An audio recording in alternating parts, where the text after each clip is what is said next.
Alright, we're out in the garage today. We ain't going to be doing much of anything except winterizing our engines here. And this one here we've never done before. This is the water cooled, and this one has to be winterized more than any of them. These other ones we probably get away with doing nothing, you know, because you know, all you gotta do is really drain the fuel and stuff like that out of them. What I usually do is take the batteries out, and this here's our twin. This here we don't have to do much to it. It doesn't have batteries or anything. All I gotta do is what little fuel is left in it, not much, and throw that over here, and we use this for cleaning, so no waste. Take the other one off here. Oh man, can't turn that. I gotta do with that with two hands. I'm actually twisting the engine. Alright. Same with this one. Just gotta get rid of the fuel. Oh man. Road King. Yeah, a lot of guys ask me how we winterize these. You know, there's not much to it.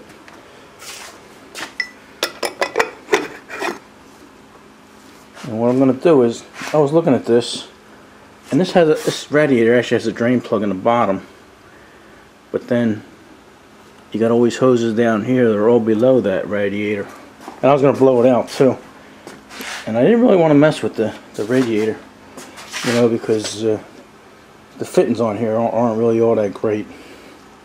So if I leave them alone, I was looking at it, and actually the lowest point is the water pump down here, and that'll drain all the lines and everything and drain the heads. And it looks like it's got a cover on here, and the cover, I'm thinking if I take them 6 bolts out and let it drain from there, I think we'll be okay, and then blow it out, but we'll see. Alright, this one here we don't have to do much. We already drained the fuel of this one at the last show. So, and I don't take the battery out of this one because it's big. It's a big 12 volt. I mean, not huge, but big enough because it's all bolted in and everything. So, and this one here, we just empty the fuel out. It's a 2-stroke. And then this one here, we really don't have to do much to it, you know, because it has the propane bottle. I'll just take the battery out of that. I take all the batteries out because we charge them before the season, and that's usually good for the whole season. Speaking of batteries, one of my friends on YouTube there, his name is Dark Matter, he mentioned something. He's seen this in another video, and he said you should get that battery up off the concrete. And I wasn't even thinking about it, but I understood exactly what he said, because for years and years people talk about don't put a battery on concrete because it drains it and you'll never be able to charge it again and stuff like that. And it depends on who you talk to, you know. One mechanic will say it don't matter, another mechanic will say it does, you know. I don't know. So any scientists out there got some proof of them things draining or not draining, let me know. But just because my buddy mentioned it, I'm going to take a piece of wood. This is what we used to do, just take a piece of wood and set the batteries on them. These batteries we get for nothing. And that one here is only a year old. That's like a 5-year battery. You know, when you service a generator, they put all new batteries in and everything. They don't care how old they are. So we get them for nothing. But yeah, anybody knows anything about the theory of that, let us know. Just out of curiosity. Alright, let's get back to the task at hand here. I'm going to throw you guys up on a tripod, and we'll see about draining this thing, see what we can do. Yeah, before I drain that, this one here, a lot of people never seen this one, you know, newer subscribers. Me and Mike built this. It's a hit and miss engine, and this is a real mechanical marvel here. And we don't use it. We don't take it to much shows because people really don't know that it's a fabricated engine.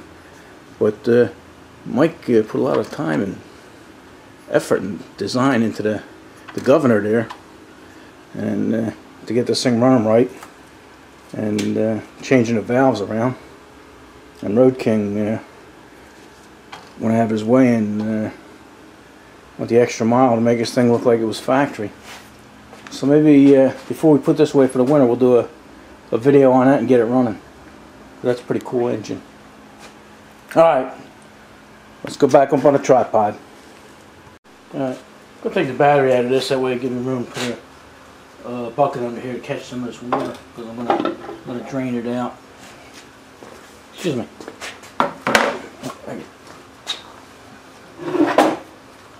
Alright. These are just small batteries. Small 6-volt batteries, but we'll charge these beginning of the season. They last all season.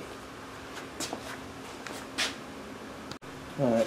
I don't have to take the buzz coil out, but I'm just going to pull it over here, get it out of the way so I can put a drain bucket in there to catch some of the water.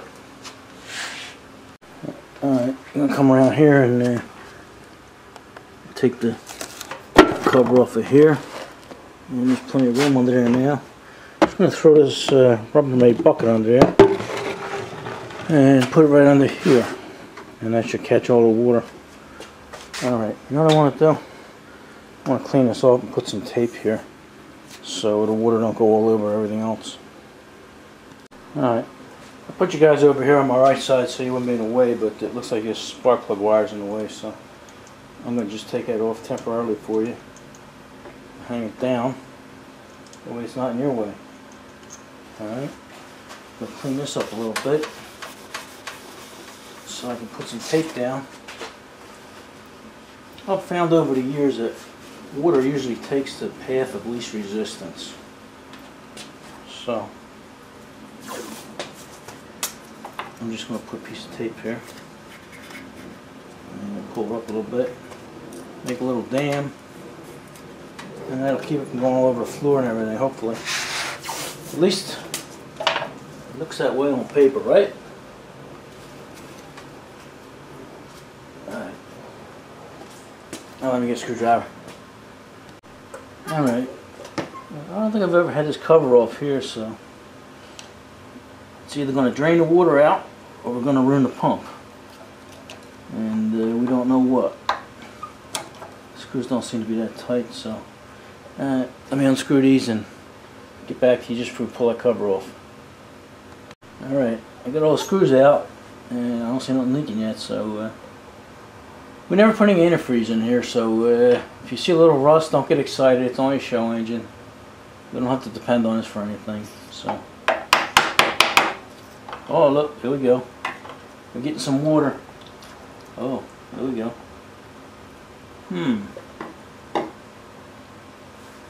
Not as much water as I thought. You know what? Maybe if I open the valve up here. Oh yeah, look at that. Oh, our dam don't work. Damn that dam. Ha! There we go. It is sort of working. There we go. Look at it. Look at it.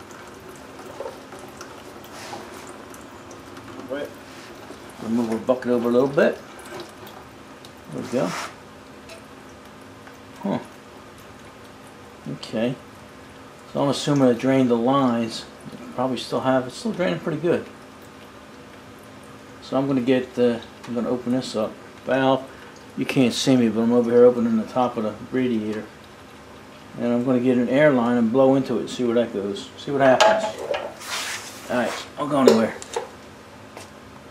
Alright, I'm going to back you up just a little bit. Oh, I can't back up a little bit.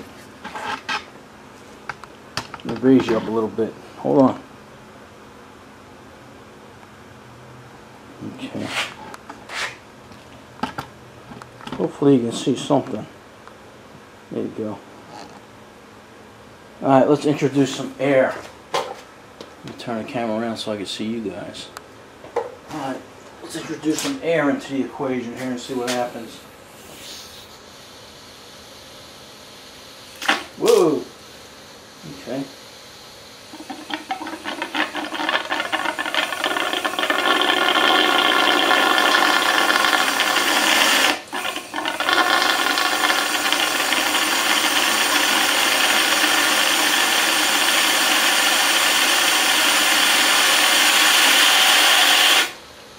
Let it settle. Blow some more in.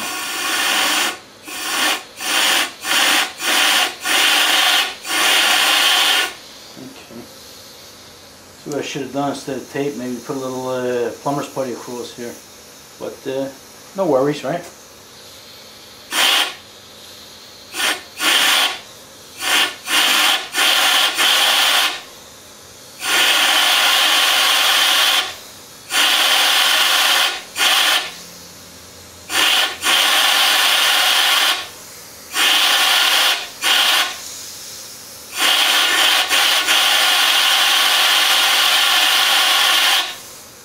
Okay. What we'll do now is take the bucket out and see how much water we got in there, because I have a feeling that more water went in there than it looked like. Alright, hold on. Alright, I'm going to take you off the tripod here and we'll see how much water really came out of that thing. Hold on. Okay. Let's see. Alright. This here is quite a bit of water. It doesn't look like it, but that's quite a bit of water there. And then it's all over the floor. Squared away out here. All over the coupe fender. All over the tire and the rims. So we got a good bit there. And let's pull the bucket out. It's funny, the water really isn't rusted. I would call it more dirty than rust. You know, rust is a different color. And there is still sediment in there, so I would think I'm gonna put this in a can and see exactly how much is in there, but I think we pretty much drained it. I'm pretty sure that's good, and I'm happy with that. So let me find a bucket and we'll put that in there and we'll see exactly how much is in there. We knew that the head only held 3/4 of a cup of water, or yeah, the head, and then the cylinder, around the cylinder wasn't much more. So, and the radiator, if you recall, the radiator is only half cleared, so only half of this radiator is filled with water. So I think we got it pretty much all out. What I'm going to do is I'm going to leave that open for a couple days, and then I'm going to keep coming back and stick an air in there and see what happens. And I think we'll be okay. Let me clean this up a little bit and get a cup. Alright, this old McDonald's cup here is 32 ounces. I use this over on the sander here to cool stuff down. So let's see how much goes in there. I'll try and put some in there without spilling it all over the floor.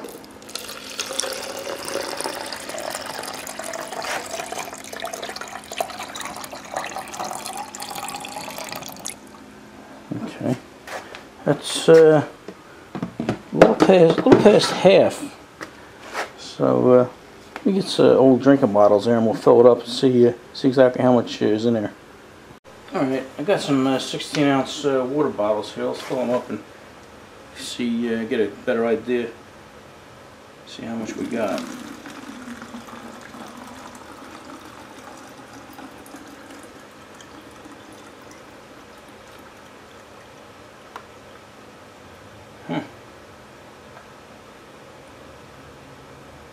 Got exactly 16 ounces. So I would say that's all. What I'm going to do is get this out of your way. Sorry about that. I'm going to leave this open down here, and for maybe a week, and then every time I pass this, maybe I'll blow some air into there and see what comes out. I think that'll be okay though. Like I say, if anything breaks, I can't imagine water staying anywhere except maybe in the loops. I don't think there's anything in the head. So, alright, let me see what else we can talk about. Let me show us how much more of your time I can waste. Alright, yeah, it wasn't too much of a problem just taking this off. A lot of you guys say, well, you should just put antifreeze in there, but the problem with that is if I put antifreeze in this, then I got to build an expansion tank for it and everything. And right now we leave the top open and give it an open system, so if you get a bubble out of there, you know, you just get a little bit of water running down and stuff. I don't mind water on this, but I don't want antifreeze all over the place. So when I leave this to Mike, if he wants to do that, he can do that. But for now, I'm happy with just keeping water in it. And then if Mike don't want it, he wants to sell it, let the next guy worry about it. So Alright. You put the rope in here. Sorry about that. Sorry about that camera work there. Let me know how you like the camera work. And we'll just throw the cover on here and we're good to go. You know, I think this here's got a paper gasket, so I got all winter to make it. I'm gonna make a rubber one, and hopefully the rubber one will be better than that. Alright, I guess that'd be enough for this video. But don't forget, some of you scientists or engineers out there, let me know what you think about that battery sitting on concrete, and if it's a myth or not. Alrighty, enough for this. Yeah, before I sign off, I want to thank everybody that helps me put these together. You know, I mean, all my patrons and the guys at the shows that give me donations, and 99 Car Knot. You know, they all chip in and help me keep building these things. So I know I don't say it enough, but I appreciate it. So keep those cards and letters coming, fellas. Alrighty.